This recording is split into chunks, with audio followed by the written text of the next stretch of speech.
All right, welcome everyone. This is a special day, the 150th podcast of the Flow Show. My man Brad Lee, we hit it off a week or two ago, and I asked him if he would come on. He very graciously said he would. He's even letting me have his desk seat. This is quite special. Happy to be here. And Brad, how you doing, man? Good, buddy.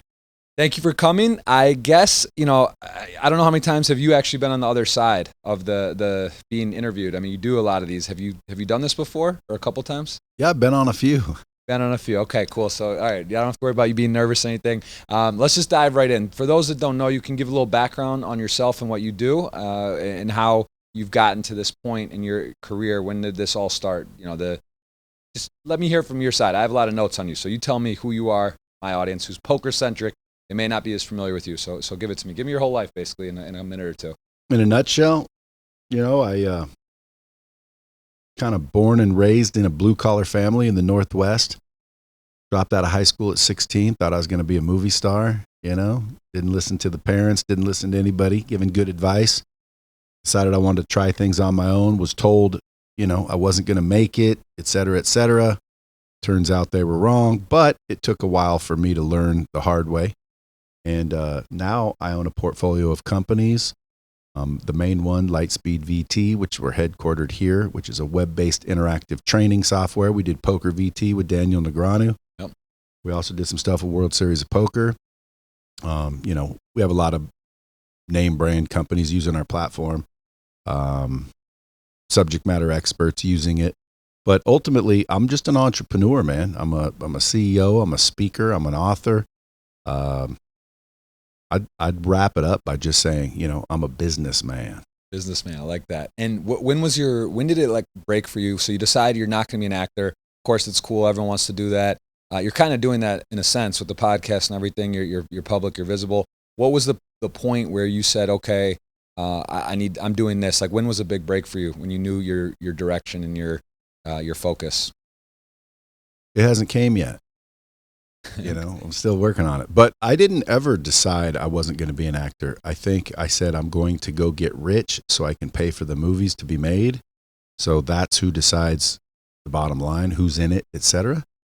And at about 19, I had a starring role in a movie, and the producer's son got out of a drug rehab, took my part, and I, heard the news and basically found out that the producers, they're the ones that get to decide. So unfortunately, I was out and he was in. And that's when I decided I'm going to go get rich so I can be the producer, right? And I just didn't think it would take as long as it took. So now that I'm kind of creeping up on, that status, I'm probably, before I die, going to make a movie and put myself in it. And then we'll see what the world thinks. That's awesome. That's actually, as I mentioned to you when we met last time, Bill Perkins. I don't know if you're familiar, maybe that we haven't actually launched the thing. He's did that exact thing, became a producer, got rich, did his thing, made movies, he had a little role and stuff in it. So I like that idea. That seems like the way to go. And what type of movie? If you just what would be the genre if you had to just choose right now? What do you think you would like to have the movie be about? I don't know, something where I'm cool. You got to be cool. Shoot 'em up. Yeah, I'll do a shoot 'em up. I'll do a Western. I'll do, one of the movies that I like is like Pulp Fiction or anything Quentin Tarantino. True Romance, favorite movie of all time. You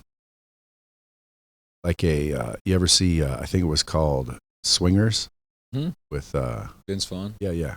One like that, just cool. Fun. Yeah, very cool. Character driven, heavy dialogue, good dialogue. Right. Nice. And so when was now, so I'm impressed. I love the studio, love the whole thing you got here. When did that happen where you went from, okay, I'm going to start, you didn't start in podcasts, right? You have a now elaborate podcast studio and setup and you do them. That's not your main business. When did you build, this? When did you say, you know what, I'm making money, this is working, things are going to go, when did you take that step to bring on employees, build a studio, build an office like this? When did this all happen for you? Well, I started this company 21 years ago. Oh. I was working at a car dealership, training salespeople. I was pretty good at it. I could take people out of Burger King, turn them into 10, 15 grand a month producers. Nice. There was a minimum wage worker in the back, Mexican dude, and I brought him up front, showed him how to sell cars, close deals. And it changed his life. I watched his whole family change. And I thought to myself, man, I want to do this for a living. So I quit my job and started a training company. Well, when I went out on the road to train people, I couldn't get the same effect. And so I couldn't figure out why. So I did a little research and realized that when you train people effectively, okay, there needs to be 4 key ingredients: good content, repetition, practice, and accountability. And I went out on the road, started my own business, and all I was delivering was the good content. And I thought then that's all I needed. But once I realized my error, I didn't want to live on the road. I couldn't deliver the repetition. I couldn't stay at these places forever. Otherwise, I would just work there. So I invented a interactive training technology in my head, and then found people that could build it, built it. And then it started working really well. And then I started running into competition where they were using other big name trainers. So I just thought, they're having the same problem I did. So I just decided to basically close them on using my software. Interesting. So I'm the guy that closes the guy that teaches you to close. That's a good thing to have, that skill set. And was I think you've worked with some big names, Tony Robbins, that stands out, in terms of, was that like you build his, is that you working with him or building his training? What exactly with some of these big, Grant Cardone, I believe, some other names that have done courses or programs, what specifically do you do with these type of people? Well, I just got really good at showing people how to monetize their intellectual property, whether it's poker, whether it's sales, whether it's landscaping. It doesn't really matter whether you're a chiropractor, lawyer. Like if you've got knowledge of how to do something better than most, I show people how to create interactive virtual training courses from it, and then sell it to the public and businesses and generate massive streams of recurring revenue. So I got really good at that over 20 years. And so realistically, anyone with a talent can make a lot of money every month just by creating an interactive virtual training system based on their brand and expertise. Right. And then we've got all the studios and whatnot. That's what this is. And the podcast, that came years later. I was just, my mission in life became getting the knowledge from the people who have it to the people who need it, so we can live in a world where more people win. And I just keep seeing, Tony Robbins, Grant Cardone, Damon John, just coming and going, just all these big, name celebrity type people. And I thought, man, I better get a couple microphones and sit them down and ask them some questions. So that's when I started the podcast a couple years ago. And then it, just started getting popular. Very cool. And if someone comes in you and says, hey, let's just take NFTs, that's hot right now. There's a million people and companies and platforms. Someone says, look, I want to teach you how to make NFTs, because anyone can make an NFT. You can mint it, with a simple program, make something. Doesn't mean it's going to work. But if you're like, I want to teach people how to build NFTs and do a program, or Twitch, I want to teach someone how to become a Twitch streamer. Yeah. How does that work? I walk in your office, or I contact you and I say, hey, I want to do this. What does that look like? Is it a fee? Do you take some of them if you love a program or something? Do you say, oh, I'll do it and I'll take a piece? Like what kind of models? I've been known to do that. Yeah. Normally we'll charge anywhere from 30 to 90,000 to do all the work, and then we take a rev share from the revenue that they generate. We show them how to market it, create their landing pages, their copy, create their funnels, etc. Coach them, basically consult them, show them how to do it, right? Or show them how to do it better. There's people out there making money with courses, and they're leaving a lot of money on the table because they lack interactivity. They're not, experts at marketing. Right. So what we do is kind of just either show them how to do it or show them how to do it better. And in that, what type of success rate when someone comes in and does that? I mean, how many have you done? 10, 100, 200? How many programs have you hundreds. Done? Hundreds? Yeah. And what percent would you say are successful from the standpoint of they at least get their money back? Or, when you look at something, you probably can tell too. You're like, all right, they want to do it. And you're like, look, this, they want to sell cooking knives or something. You might be like, this isn't passionate for me, and I don't know if it'll work. And I'm sure you've been surprised as well, right? On some that you don't think maybe are great and work. How does that kind of success look? Well, I think they'll all work because it boils down to marketing. Right. But based on the people that have followed direction, 100% have succeeded. Oh. To what level is the question? Because again, I mean, if you have $1 million a month to market your program, you're going to make a lot more than if you use $1,000 ad budget. But the end of the day, if you follow what we're doing, it's almost impossible not to get your money back. The question is how much money will you get back and where will it go? Like when Grant Cardone, came in, he was a car salesman trainer, and he was making maybe a couple million a year doing that. So I brought him in here. We created all the content, showed him what to do. Within 3 to 5 years, he was doing, $4 million a month with the virtual training system. But he was putting a lot of money into marketing. He was always on social media. Yeah. He was boosting and paying to be seen. Yeah. A lot of people don't do that. They're more scarcity mindset based. Right. But what they don't realize is that creates a brand, and then with that personal brand comes a lot of different opportunities. Yeah, penny wise, pound foolish, and it takes money to make money kind of deal, right? You spend some, you invest in a team, you invest in people, you have some money, you can really move quickly. What would you say? But it's not a game of chance like poker. Like, poker, you never know what cards are coming. You don't know who has what. That's a game of skill, but there's a little chance to it. There's chance in everything, but true. It's way more so, right? Yeah, exactly. Yeah, there's no chance. You do what I tell you to do, you're going to make money. The question is how much, but you'll always make more than you invest because it's a one-time upfront investment, and then the rest is just revenue because I can create one password with a press of a button or 1 million. So if you can get 1 million people to want to learn how to build NFTs and you're charging even $10, that's $10 million. You spent 30 grand to make it. So the question is how much did you have to spend to get people to see it? Right. And then add those up, you're always going to make a profit. Yeah, no, I think it makes perfect sense. It's really interesting. And what have been some of the, well, actually, before I go into this question, tell me about your team a little bit, because for me, that's something it hits home about, building a team, really understanding all these different areas you want to market. You need a good graphic designer. You need all these things to make things work. Tell me a little bit about your team. How many people are, obviously there's like direct team. You have an assistant, you have, how many people go into your full overall output of everything, content and such. If you could tell me a little bit about how that's grown. Again, I mean, my direct team, I would say, is we have 81 employees. Okay, so it's so we have copywriters, editors, page designers, script supervisors, teleprompter operators. Yep. Anything that you need to do this, we've got. So the whole entire team does it for all of our clients as well as myself. Okay.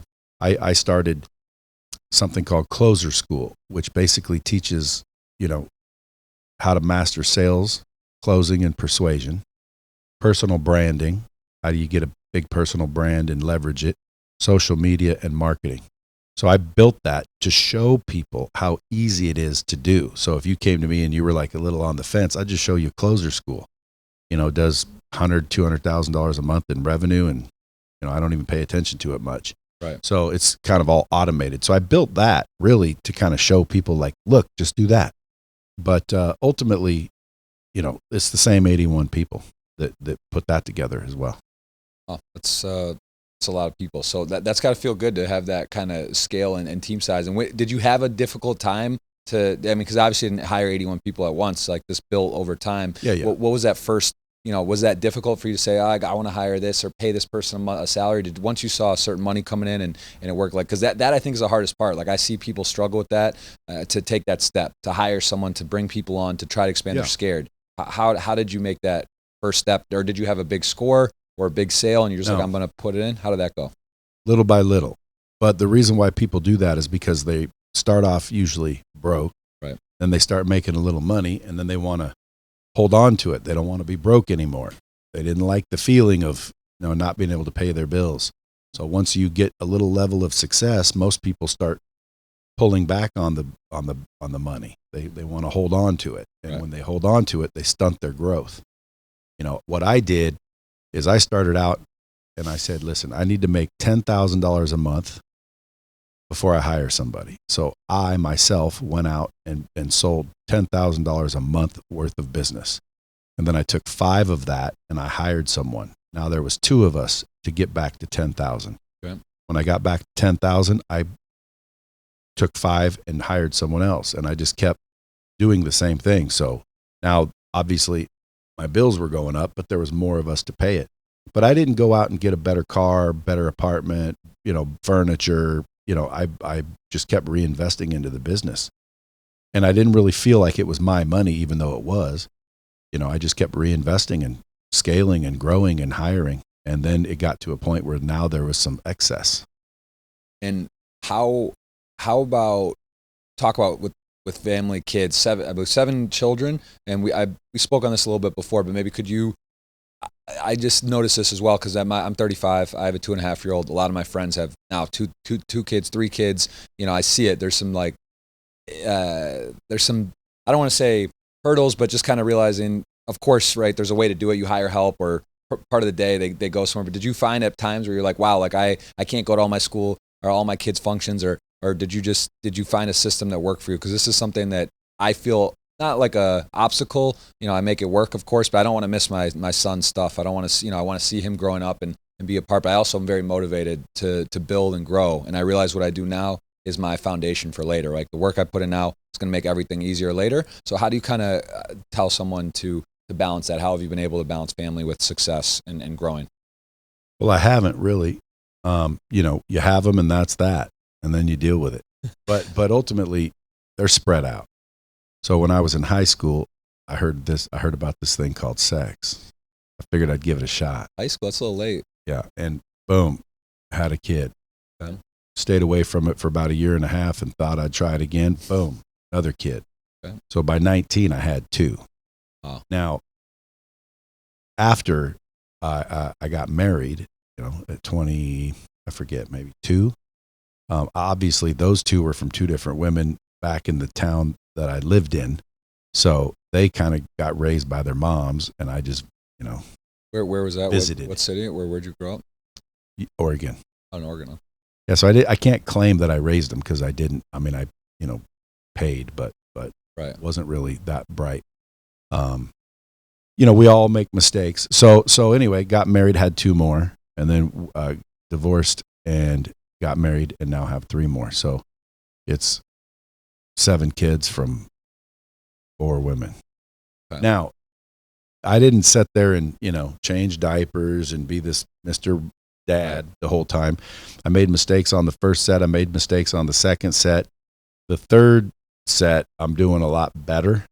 But we all make mistakes. And I don't think you can, balance everything. You just have to prioritize. I think sometimes I'll work for 2 weeks straight because the business needs it and the family's fine. And then sometimes I'll spend a week and a half, 10 days directly focused on the family because they need it and the business is fine. So you just juggle, I don't think there's any, formula. But what I would say is remember that you're not going to ever get back lost time.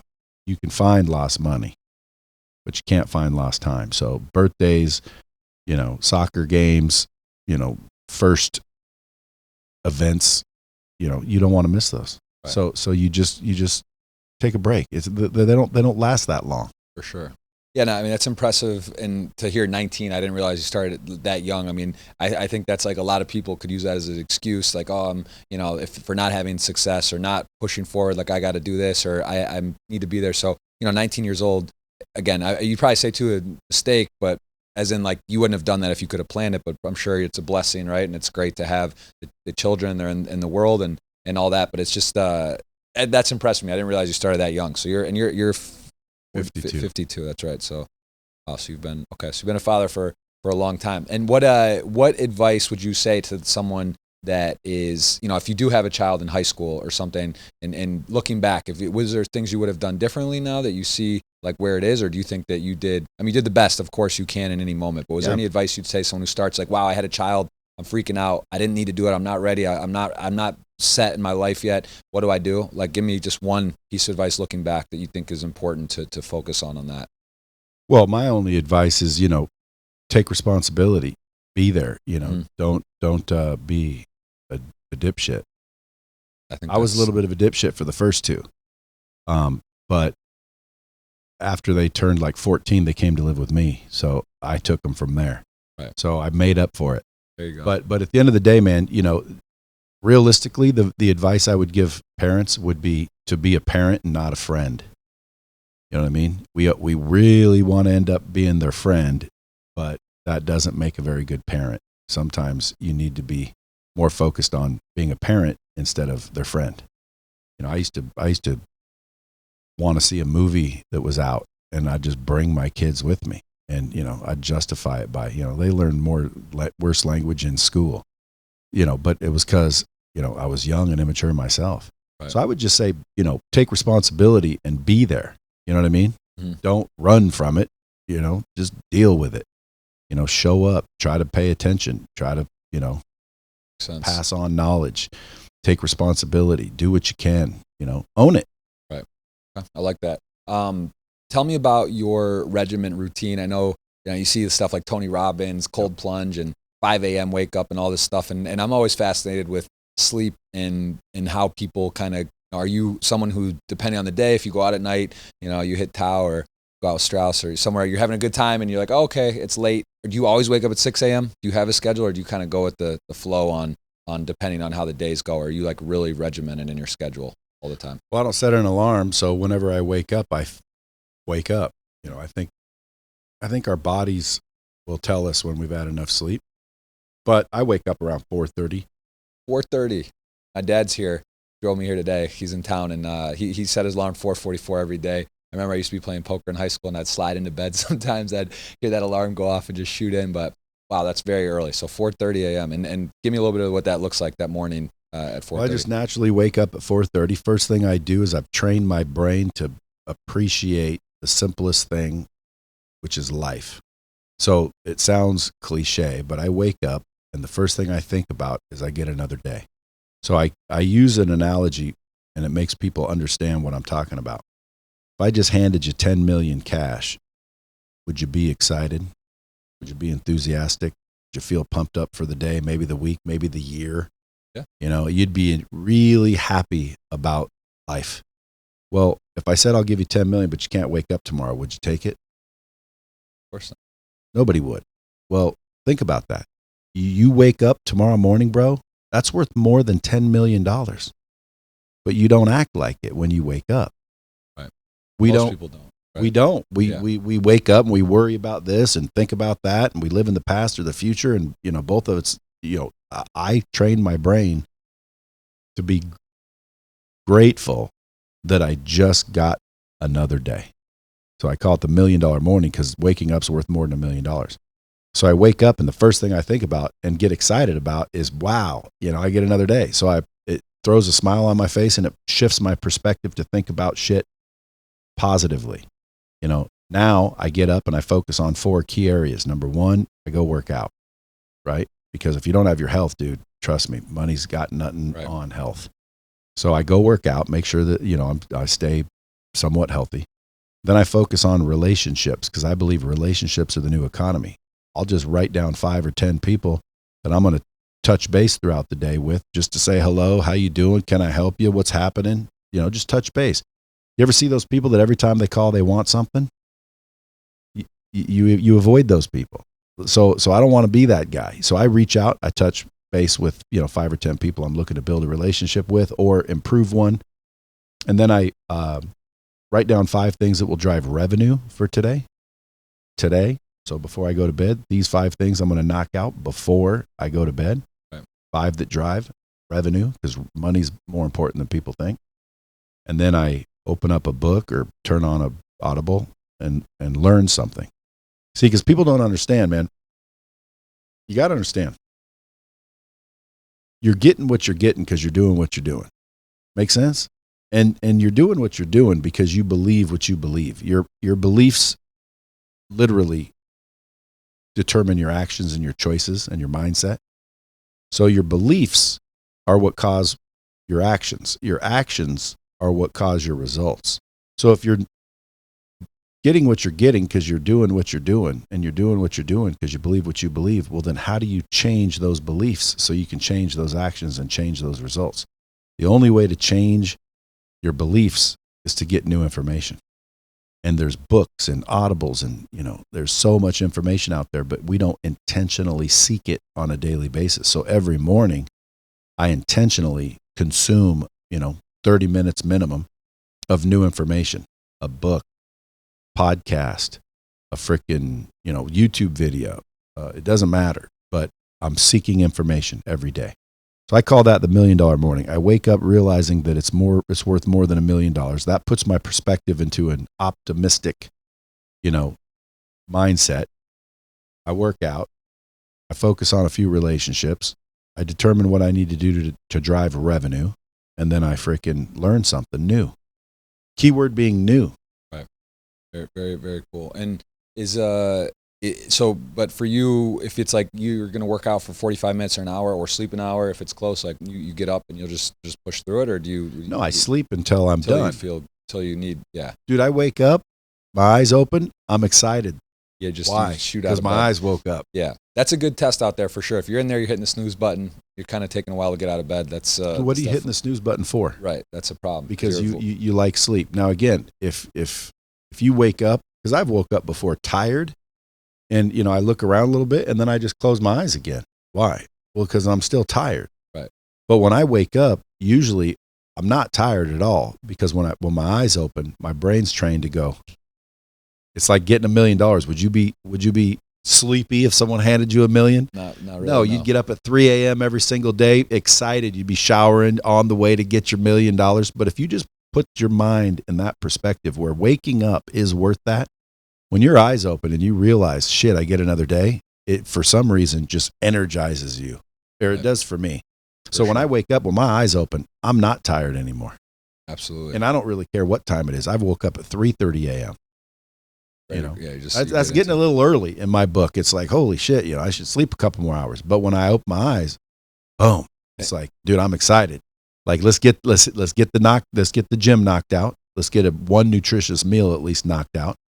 It doesn't take long to write down the relationship. So within, I'd say 2 hours, dude, I've done more than most people have all day. Right. And it's 5 quiet or 6 too, right? o'clock. Your kids aren't running around. You don't have distractions. People aren't calling you or whatever. It's just your time. So yeah, I highly recommend it to get in a morning routine for everybody. And I don't really care if you're a poker player. A lot of poker players listening to this.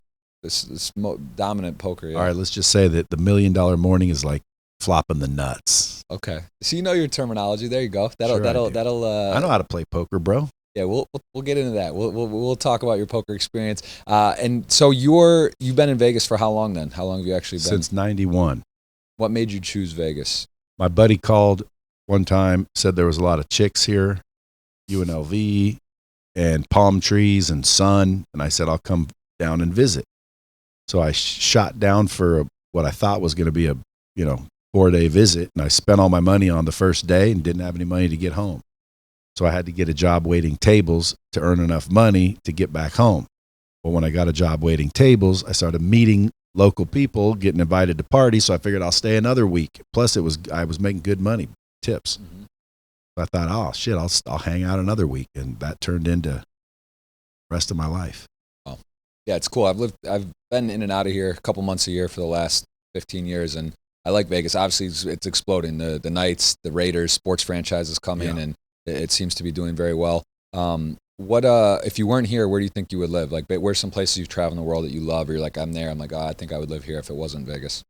Well, I am about to get 4 houses in 4 different locations. One down in Nashville, kind of a farmhouse out in the country, not way out in the country, but outside of the town a little bit. One in Coeur d'Alene, Idaho. I like the mountains. I like trees, ferns, shit like that. Nice. A beach house, probably, now I'm saying Florida because California's going to shit, but, a beach house somewhere, and then one here. If you come to Florida, make it Miami area. We could do a joint studio, have one there. So yeah, you live there? Yeah, I live in Key Biscayne. It's just south of like Brickell. Yeah, as long as I have a beach house to go to when I want, a lake house in the mountains, which is Coeur d'Alene, a house here. I like Vegas, unless it goes bad. I think it's going well, man. The Summit popped up. It's doing well. The nice real estate out here. It seems like Vegas is in good hands right now. Yeah, so. or Nashville, which is considered Nash Vegas.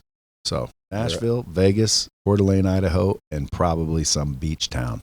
Never heard of that. Seaside, Florida. Nash Vegas. No, I have not. You've never heard of Nash Vegas? Never heard that term. That's what they call it. Really? It's the Vegas of the East Coast. Interesting. Actually, it's top of our list, my wife and I, to go to in the U.S. That's the one city we keep missing, and we want to go check it out. So I've heard cool there, man. Heard Good it's people. great. Yeah, that's what I hear.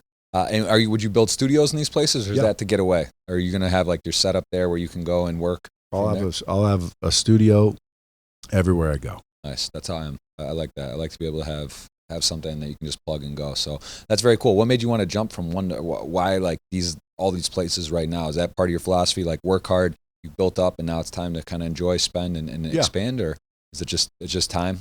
Crypto's doing well. Everything's pumping up, so it seems like a good time. But how long have you scouted out those places? You just known this is where you want to do, and why now versus 2 years ago, or why is right now the time for you to kind of just do everything at once? Well, because I've reached a level where I can afford to. That makes perfect sense. And what would be your advice to someone who taking the first step? Because when you did this for even the podcast, right? Like it's a bit daunting to like, you look around at Joe Rogan or other people and you're like, oh, they got 1,000 podcasts. And it's like, yeah, I personally this is my 150th. Very, very, I love it. I think it's fun. I didn't think about it when I started, like, oh, how's it going to go? But I realized like no one's going to listen, right? There's like, you have a little bit of a name. Maybe some people find it and think it's interesting, but how would you tell someone who's like, man, I could Twitch or I could stream or I want to start YouTubing? What would be your biggest, I don't want to say advice, but like, what do they need to have in order to have a chance to be successful? What is the one thing that someone like what would you say? Like, if you're going to do this, you need to have this. So I guess kind of advice, but you need to have confidence, self-love, self-worth. Too many people worry about what everyone's going to say, and that's the problem. They're worried about what other people think rather than what they think. Well, people get canceled now. Kevin Hart was going to do the whatever. They look back 10 years. It's a little crazy. You kind of have to watch what you say a bit, it seems like nowadays, right? Especially as use common sense. But at the end of the day, you got to go with your heart and go with what you believe. I don't know about heart, like all that shit, but I do know, you have to have some confidence, because again, like, you don't have to be rude just because you're confident. You know what I mean? You can still be kind and everything else. But so many people don't do anything where it puts them out in the public because they're worried about what other people think. What if these people don't like me? What if my friends think I'm stupid? It's always this outward fear that I'm going to get judged. Well, you have to have the confidence to where that judgment doesn't bother you.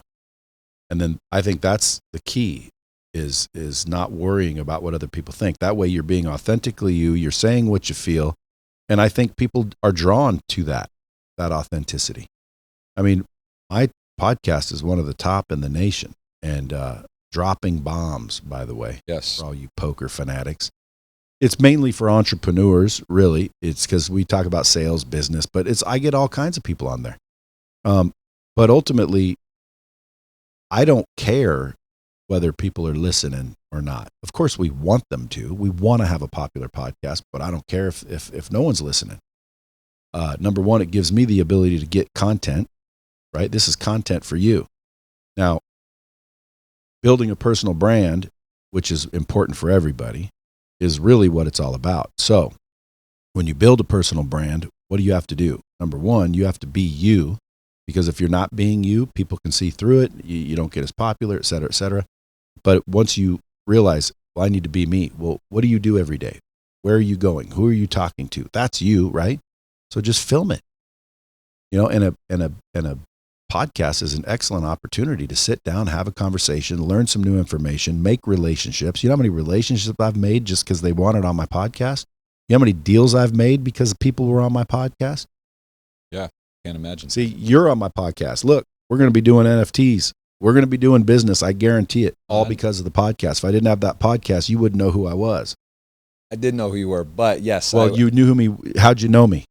Social media. Mutual friends, and I think Dan Fleshman I've seen you on some stuff. You looked me up. Yeah. If I wasn't there, I'm telling you guys, Get yourself a personal brand. Quit worrying about what everybody thinks. Get out there. Put yourself out there. More people are worried about the hate, so they never find the love. You see what I'm saying? You got to pick one. If you want the love, you can't worry about the hate. Right. So most people are so worried about the hate, they never find the love. They won't start, they won't jump, they won't try because they're worried about what other people think. And again, I always tell people, if you're so worried about what other people think, sit there and be broke. Guess what they're going to think of you then? Yeah, not so highly. Give me a 1 to 2 moments. Like my dad always tells me, it's not about where it happens, how you react. I mean, it's common sense, right? That stuff happens, people will die, bad breaks happen, things happen. Give me something in your life where it happened in the moment where you're like, wow, this is it, or like, man, this is such a bad break, this is so unlucky, so terrible, and then turned into like maybe the best thing ever, or later looking back, like, wow, like that was, I'm almost glad it happened where I thought my life was over. Do you have any like things that stand out, extremes? Yeah, I mean, I'm the wrong guy to ask only because I've conditioned my head to be optimistic. Yeah, well, looking back, maybe this Even is one of those looking events that turned into that, because like one time I was homeless on the beach, and homeless. I think, okay, I had nowhere to go, so I crashed on the beach for a couple weeks. Okay. But it was the beach. See, so when someone says, well, what was it like hitting rock bottom? I said, I'm sitting there trying to think, I don't think I've hit rock bottom. And they're like, didn't you just say you were homeless on the beach? And I'm like, well, yeah, but that's not rock bottom, bro. You're on the sand. Dude, you're on the beach. People pay to be there. Like at the end of the day, yeah, I wasn't in a house, but guess what? I also chose to be there. I didn't want to go home with the tail between my legs. I knew I could make it.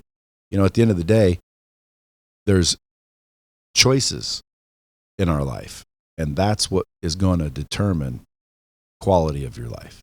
So if somebody wants to just keep shit simple, dude, look at the choices you're making. The choices you make determine the road you take. If you look back at anybody and you had a crystal ball, like take some of these celebrities that end up homeless and whatever. Yeah. Go look at their life through a crystal ball. You'll be able to point out the choices they made that led to that. Right. Like, hey, remember this time where you were about ready to head home, but you decided to go out and get drunk with your friends?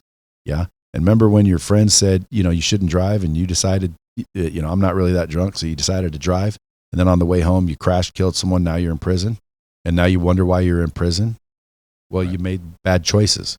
If you would have decided to go home, I'm not going to drink, I'm not going to drive, I'm going to call an Uber. Like the choices you make create everything. And what people don't understand is we are in charge of our choices. So we are responsible for our condition.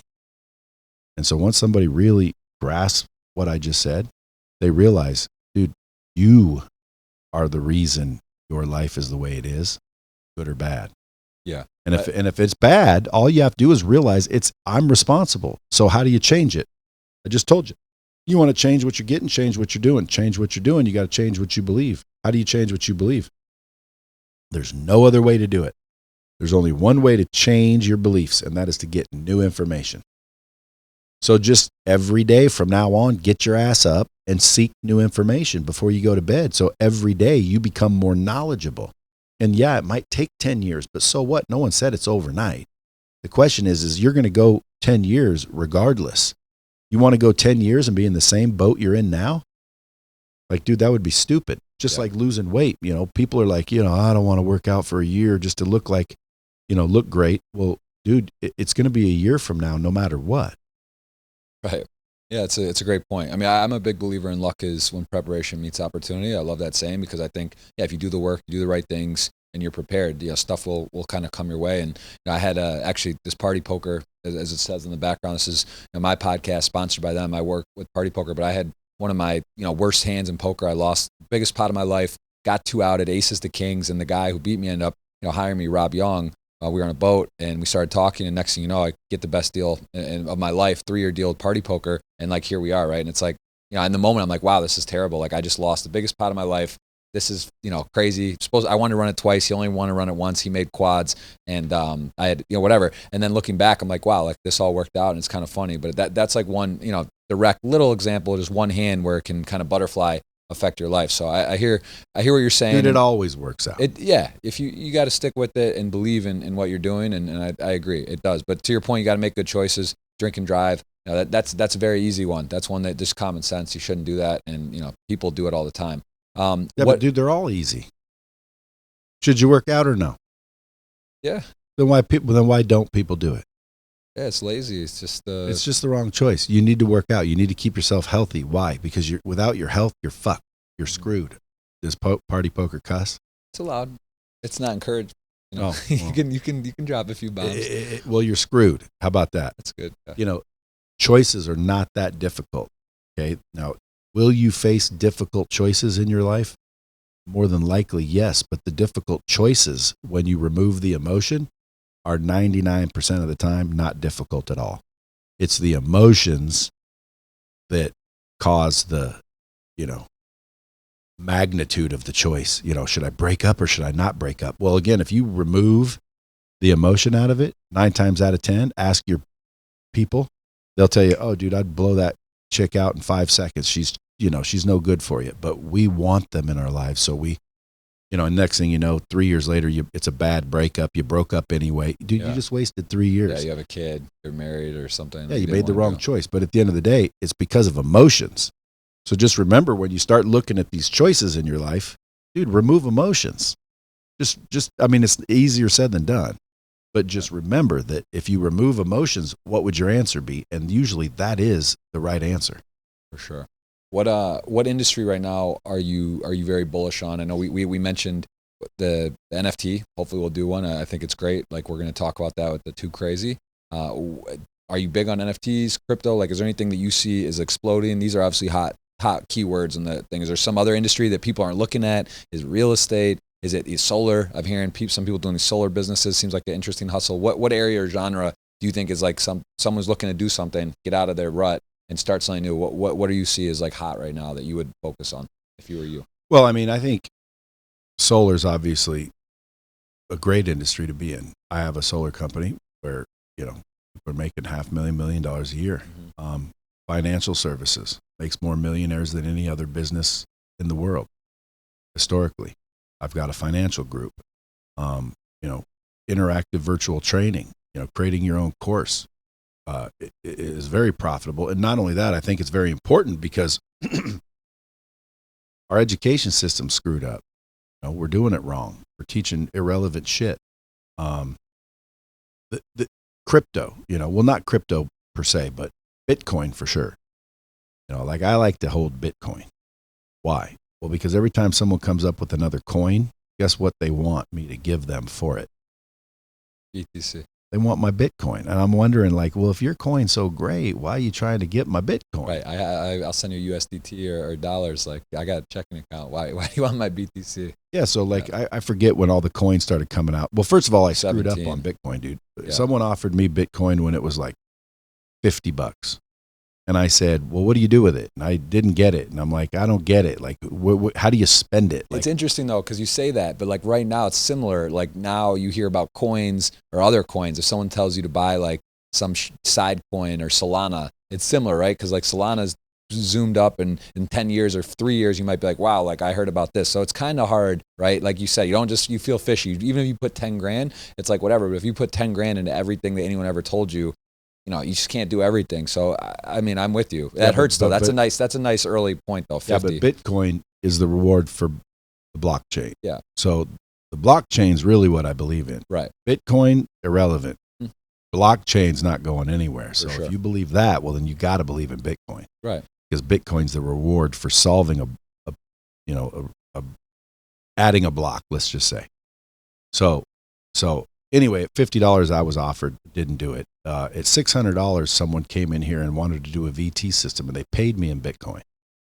So it was like 120 Bitcoin when it was $600 a piece. Exactly what my story I told you when 2016 a poker tournament, I got paid 140. It was like 800 a coin. I think December of 16. That was my first like real entry and understanding of it. So it was probably 2016. Yeah. Then when it hit like 19,000 and started going December. down, I got scared and said, oh, I better liquidate. So I liquidated all the way down, and I'm an idiot because, all the people that I knew that were in Bitcoin are saying, dude, buy I'm more. telling you. This is like, they love it. Yeah. So recently when it went down, it got up to a little bit, and then it went down to like 30 something. 30, yeah, 60 down to 30, yeah. Yeah. 60. So I just started buying 50 grand every couple of weeks. Couple coins here and there. Well, just 50 grand every couple of weeks. Boom, boom, boom.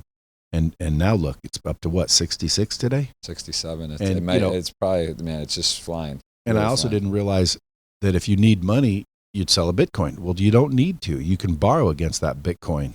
And so you hold the Bitcoin. I also have Ethereum. I also have Cardano. Soon to be Too Crazy, 2CRZ. Got to give a shout out. That's the one. I like a few. I agree. Stick to Bitcoin, Ethereum. I gambled a few, but they didn't pan out. Right. I'll gamble here and there, but not crazy money. Right. That's what I'm saying. It's fun because you're not going to hit 1,000x on BTC from here, but you're going to do likely very well. But some of these ones, there are 1,000x opportunities. So putting 10, 20K into 5, 10 of these, it's fun, right? One of them hits, you're happy, and that's right. I hope you don't brick everything. It's just like going down and entering the World Series of Poker main table. Similar. That's a long shot. That's the 7 days of grinding. I think I did ask you this before, but you played the main event one time, or yeah. And would you play another tournament, even like a 2-day? Yeah. Like you go down and play. It's fun. The problem with poker is if you play it right, it's boring. Like if you play it right, you're waiting and wait. I mean, it's fold. It's like, come on, man. Can I get a fucking pair? I got something for you because Halloween. How old are the three youngest kids now? Well, one's born in December, so she's not even here okay. yet. But the other two is 6 and 8. All right, listen. I'll just throw this out there. If there's a special event at the World Series on Halloween, it's a tag team event. So you can 4 people can play on a team, right? So you could be on my team, like Phil Hellmuth. I don't know. I think you do know him. You met him. I've met him. I don't know him. He just won his 16th bracelet, which is a record by far the other day. Oh, recently? Yeah, like 2 days ago. He's a machine. He's at another final table day. Like the guy, he's in on Brain Fuel, and I do a lot of investments with him. Funny guy. So we're going to be on a tag team. If you want to join, again, here's the deal. You just have to play one hand. So like you can come down, get your fix in. You could play for an hour, 20 minutes, whatever. You'd be officially on the team. We win the bracelet. You get a bracelet. You don't have to stay. Like I have my 2.5-year-old, first time he's going to enjoy Halloween. So I want to go around with him, right? But I'm going to play for a bit. So if you're interested, you could come on that day. Where? Show up at the Rio. It's 10 minutes, whatever away, 15 minutes. Go there. You register. Come on the team. Play one hand. Play 100 hands. Play for a bit. Leave when you want. Is there a buy-in? It's $1,000. It's so $250 a man. It's yeah. And the team is you and Hellmuth? As of right now, Hellmuth. We haven't filled in our other team. But if you want to come down, what day is it? Halloween. But you could literally come like at noon, play for a little, and then leave whenever you want. I'm going to leave for Halloween and have someone else. I'm in. You'll play on that team? Yep. Okay. All right, Bradley. All right. It's good. It's going to be funny because I have some seconds and fifths. Like, we'll probably win this event. You'll have a bracelet. You'll get your first bracelet in the World Series event. That'd be nice to have on the resume. So, cool. So that's your official. We'll have fun regardless. It's fun, man. But I might not want to leave after I start playing. Listen, I'm cool with it. If Hellmuth may want to take the reins, but no, I'll let Phil or you take the reins. We'll get him to the final table and let him close it off. So anyway, that'll be fun. That's on Halloween. They have some of these events like senior, super senior, ladies events. They do these kind of they had a flip and go where you just like blind the first round to get into the second. Like they have some of these kind of gimmicky fun events. There's like, people don't understand the World Series. There's like 100 events. I think it's 98 bracelets this year. So when you say you're a World Series of Poker bracelet champion, a lot of people think the main event, like there's one event a year, but there's really all the side events. They have some online events. They have these tag team events and whatever. But if you win a bracelet, it is a bracelet. Just the main event's obviously the Super Bowl of it all. So, all right, we'll do that. That'll be fun. And we haven't covered it yet. Poker experience. We talked about this. I keep forgetting because we had our podcast on your show, which I really enjoyed, and we did talk a bit about this. But for my poker listeners out there, tell me your poker experience. How many times you played? I've played a bunch of just friends and family. Yeah, I don't get into the pro realm. I'm not down at casinos all the time. Right. I have entered a few tournaments. I don't think I've won any. I've won a lot of home games. Right. When I say won, I mean I left with all the money. You were winning. You were plus, and maybe other. Yeah, you cleaned out a table. And I've been to some casinos where I'll get in a cash game and win with far more than I started with. Yeah. But I definitely wouldn't say I'm a pro poker player. I'm not doing pot odds and doing the math and understand that there's 16 outs and but it's fun for you. You go there, you shoot, you talk with people, kind of like golf or whatever. You go with a couple of people, and I'm luckier than shit, bro. That is important. I'm one of the luckiest people walking the earth. Phil Hellmuth wrote the book Positivity. You basically embody that, right? That's a good way to think and go through day. The Secret. I'm sure you read The Secret. Yeah. Yeah. I agree with that stuff. I'm an energy guy. I'm a high energy person. I believe you exude and get what you attract. So we'll tag team. We're going to play together. We'll see. We'll see some other. I'd be love How to many play people on the team? It's up to 4. So yeah, we'll have 4. All right. And Helmuth. I'm in. Yeah, Helmuth. We'll confirm it and everything. But again, you can leave, when you want. But I'll just pop in, play my hand, and then let you guys take over. I'd be a fool to want to play over a teammate that's got you guys'. Yeah, but I mean, experience. honestly, it's fun. It's like one of those ones where I'm not like that. That's one where I don't. If you busted the first hand you played, it would just be like, all right, whatever. Like we're not really. Hell no. Yeah, I know you're going to play You'd your have to best. be an idiot to do that. You get unlucky. You could have aces all in, man. Hey, dude, look, anyone can break like that. Yes. But yeah. Again, you're not gonna. You go out like that. That's what I mean by it's still a game of chance. Yeah. I think let's say, Phil against me, you against me. You guys have skill that I don't have, knowledge that I don't have. You guys would win consistently. But let's say I was just as good as Phil Hellmuth. We play 100 times. Guess what? The cards matter. Right. So it's not just skill. There's chance. There's luck to it. Of course. And that's one of the things, though, the format we play. If we played, me and you sit down right now, we could play heads up and play with 10 big blinds, right? It's 1,000 chips. The blinds are 50, 100. It's only 10 big blinds. So, you just all in a lot. And it's like, yeah, if I have ace king and you have jack 10, I'm going to win, 2 out of 3 or whatever. So it's like, it's not really, if we play deep stack or a home game, a cash game. Not if I keep getting the freaking kick-ass cards. Yeah, but I'm saying we're really deep, right? Like, it doesn't matter. You could beat me, but it's very hard. Like, to play 100 times, if we play deep stack, you're going to not win much. But if we play 10 blind or a tournament. So, yeah, but listen, I think that's why. Can't you guys coach me or no? Yeah, we'll do some coaching. I just got my new table at my condo. Come by before, have breakfast, come by my place. We'll spend 30 minutes going over a few things. And that worst case, dude, I donated 1,000 to the cause. Yeah, it's part of that. You're in best case, I get a World Series of Poker bracelet, which I'd never get otherwise. Probably unlikely to get otherwise, but yeah, man, you never know. You might. I just don't. We'll have fun. That's all that matters. Alex Althred? Don't believe so. He plays poker or no? He does play poker. He teaches poker. Okay. He worked here. He worked on Poker VT with us a long time ago. The name sounds really familiar, but I don't know him personally, but it does sound familiar. I can't pin it. He made the final table in one of those recently because I'm following him on Instagram. Nice. Very cool. It was the final table. It is a skill game, and that's awesome. I actually want to ask you about the VT. So you did this program with Daniel Negreanu. Yeah. You talked about how, I think it was at the time he was with PokerStars, they said there was some conflict.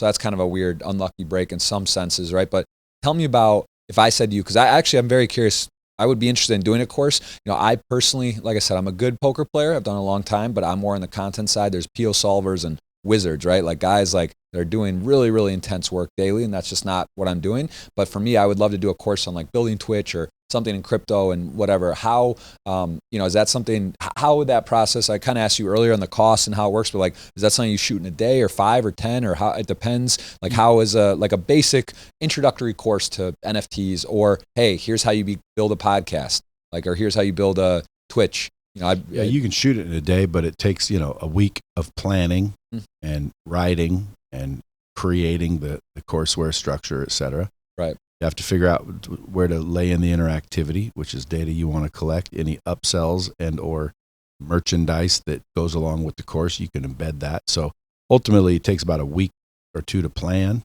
and then you can shoot it in a day. Then it takes about a week or 2 to edit and create and drop in and design. So it takes, 2 weeks to a month if you did nothing but pay attention to it. Cool. And how are you involved at all? You personally, do you come into it or sometimes, or is it just, it's not, you're not an NFT expert, but are you involved in the shooting, or are you just kind of overseeing it, or your company does it? Would you actually be involved in the video? Yeah, we have experts that do the shooting and the editing. I'm not involved in any of that. Right. I help on certain deals. I help kind of think up the strategy and think up some of the clever interactive features. Right. But everybody else here does it. They make it. Right. But it wouldn't be it's not a course. If I say, look, we're going to bring in an NFT expert, it wouldn't be me, you, and him shooting the video. It'd be him or the person talking Yeah, I about mean, dude, it. all we're going to do is virtualize what they would do in real life. So, Right. like, let's say you're going to go put on a seminar where you're charging $1,000 and you're going to start at 8 and finish at 5. And when they're done, they're going to know everything they need to know on how to make one, how to sell one, how to buy one, the hot ones, how to leverage that whole industry. All we're going to do is take what you would have said in real life and create an interactive virtual version of it. Right. So now you can do it in scale in multiple languages, because people, if you try to do it live, there's only so many people you can fit in the room. Yeah. Makes People sense. have to fly here, et cetera, et cetera. But if you had that same exact experience in an interactive video, where if I went there or took it online, it would be the same. That's all you're doing. So if the expert would teach it in person, well, then the expert would teach it online. Have you done how to build a podcast? Like, or is that not even elaborate enough? Because it's sort of like, I mean, in terms of like the equipment, the process, No, dude, if someone made here's how you build and grow a podcast, a lot of people would buy that. Can we partner on that? Is that possible? Sure we can. But how do you build a podcast is a course that anyone with a podcast that or wants to make one should invest in. Why? Right. Well, I'll say this, save a lot of time. just as a plug for potentially one of our business ventures. It's interesting because there's all different levels. Like I've gone through logos on Twitch and, started with just a HD camera. Now I think I'm really doing it. I look at my Miami office and it's like, this is cool and I love it. And then I look here, I'm like, wow. And I'm asking your team out there, well, how much does this cost? I see the spaceship stuff and I'm like, I want to do this. So it's like, I actually think that could be really interesting if you did sort of like, multiple levels. Like here's someone who's starting in college. Like you got $1,000, you got $5,000, you got $100,000. Well, see, there's the interactivity. Right. You give different so levels. Imagine logging in, you pop up, hey, I'm Jeff Gross. Welcome to my course. First of all, let me ask you a question. What's your budget? Now there's choices, 2,000 or less, 5,000, 10,000. They click 10,000. You're going to say different shit than you would if they click 2,000. Right.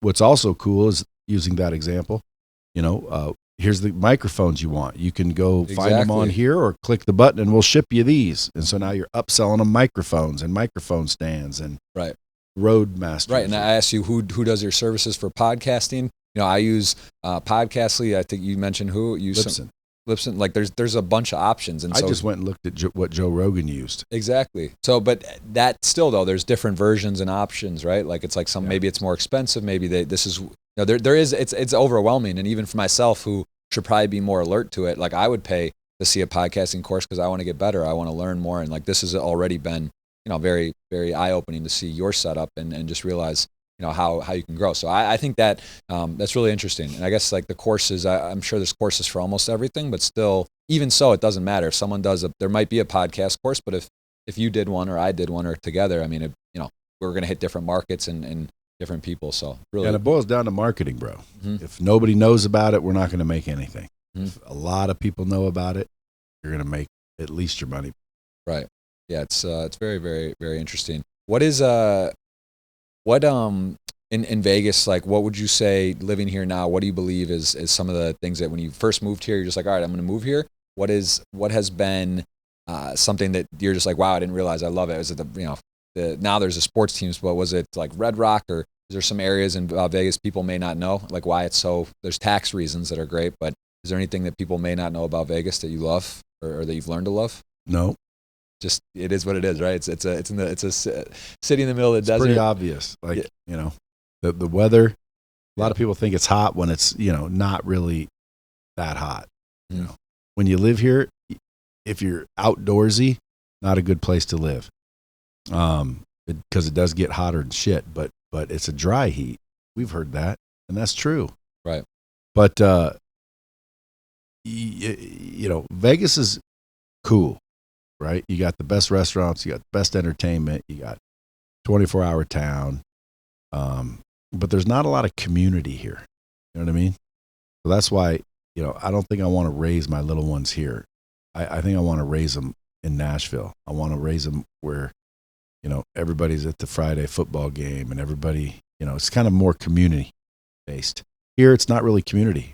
I don't know my neighbors, although I do hear LeBron James or Shaquille O'Neal is about to be one of my neighbors because they want to go to this special school and there's a house up the street from my house that they're supposedly bidding on. Interesting. Yeah, it's also, looking forward, it seems pretty obvious the NBA will have a team, right? I could see LeBron owning the Vegas whatever in 10 years or 20 Could years. be Floyd Mayweather.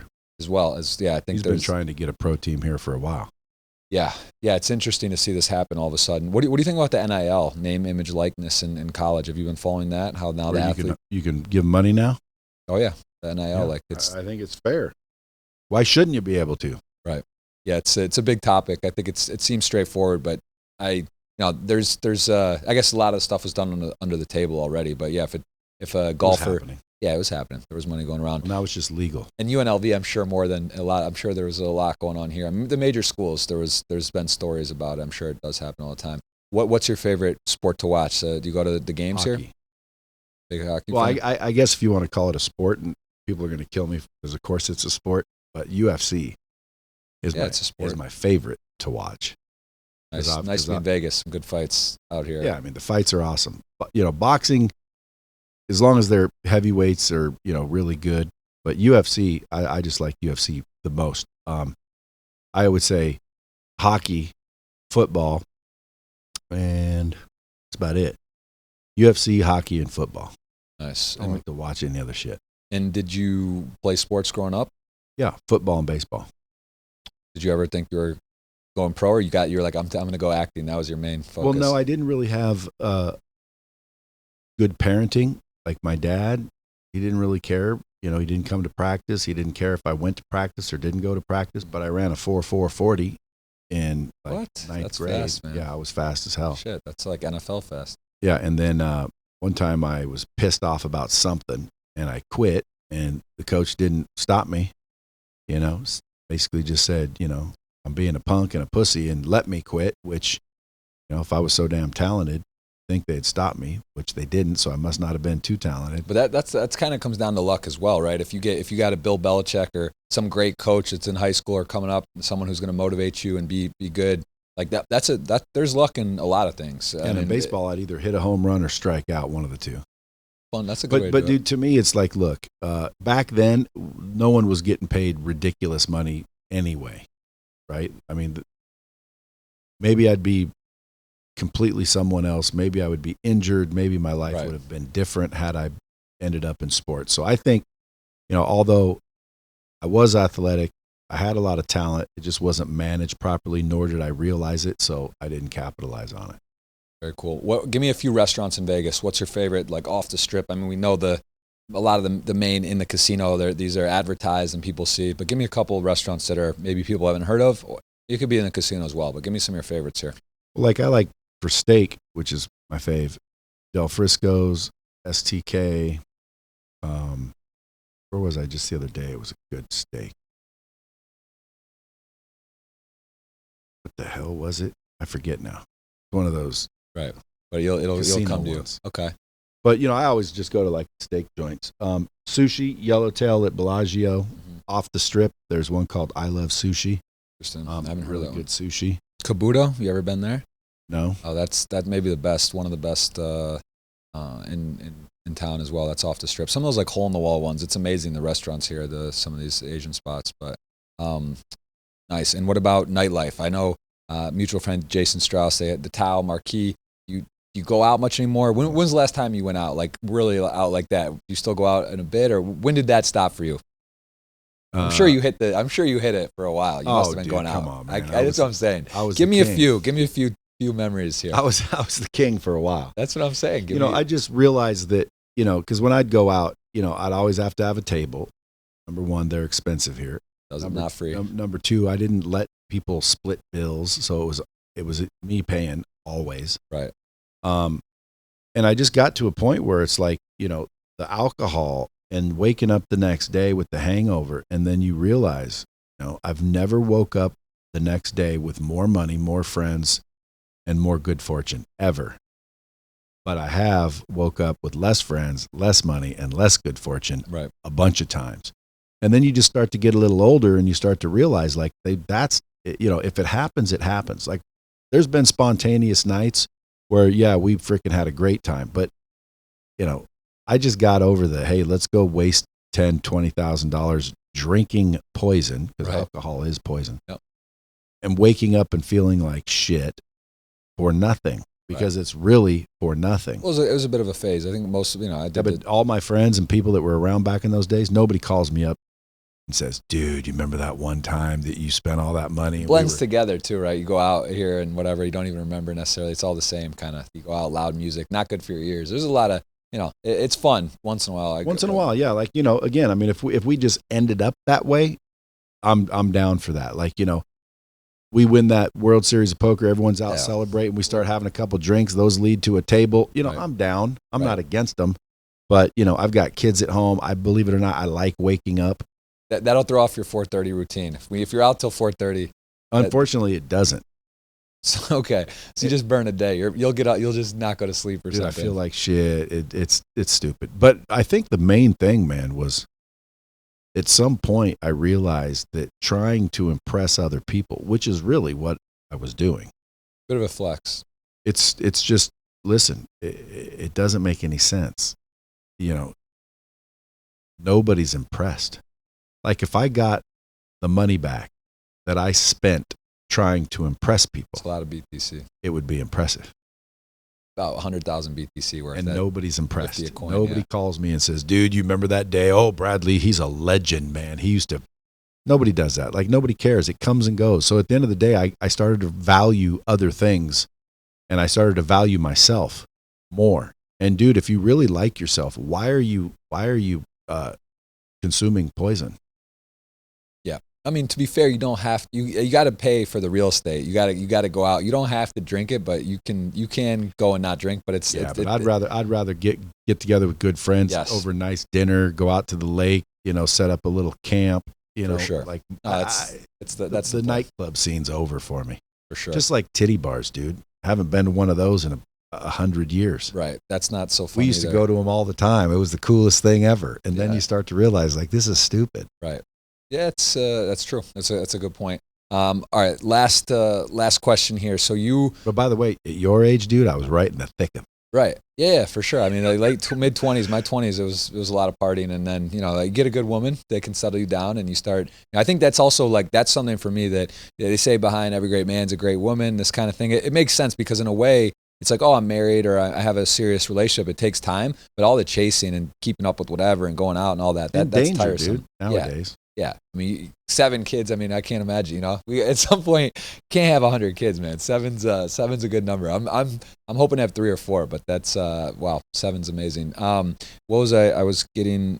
I don't know. I had something to say, but really, I've enjoyed the conversation. I think you've answered a lot. I think people, if they know where to follow you, can mention Dropping Bombs Podcast. What else? What other areas can people take a look and follow you on social media? Where do you like the most of social media? You have a team. You put out stuff everywhere.